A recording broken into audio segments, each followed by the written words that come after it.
Chào mọi người, đây là trận đấu lực luân liêu thứ hai nhá. Đây là trận đấu luân liêu giữa Sảng Phản Cao và Đoàn Thanh Niên các bạn. Và là 1-0.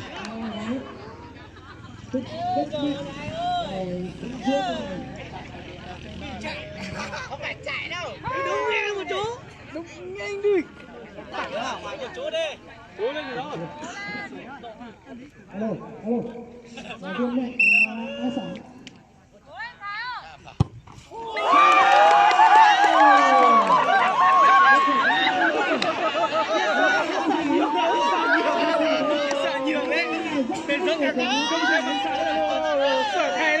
Là cùng chuột tuổi này. Không thể phản xạ. Phản xạ đây này. Phản xạ làm gì? Vừa phản xạ đây. Thanh Niên ơi, không cao rồi anh em ơi. Thanh Niên ơi. Đoàn Thanh Niên ơi. Đuổi rồi.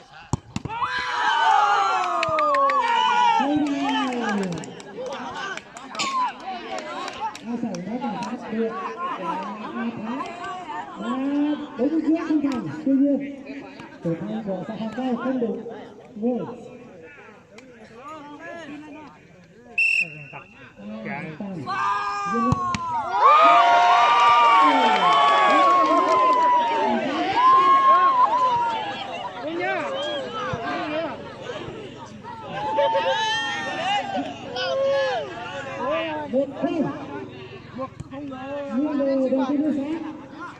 Làm hết cơ. Rồi không vào thì thôi, cứ làm hết lực vào. Rồi.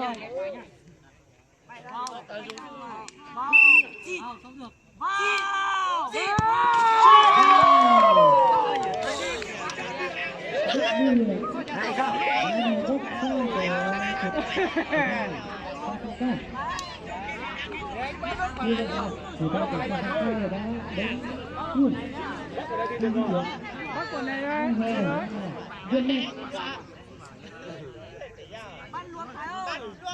Bắt nhá. Bắt đầu ra.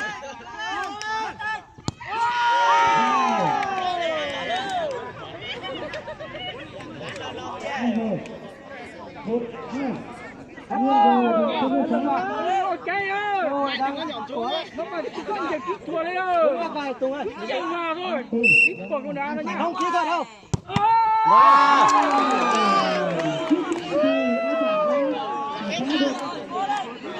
Đại lên là được rồi.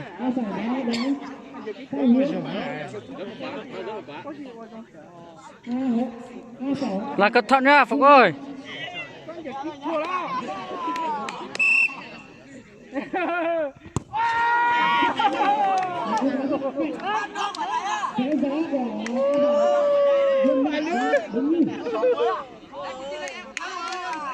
Viên mạnh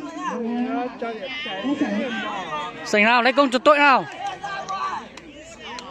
Cố đây nhá. Nhưng mà vào là được vào. Cứ vào là loại. Cố nhá. viên mạnh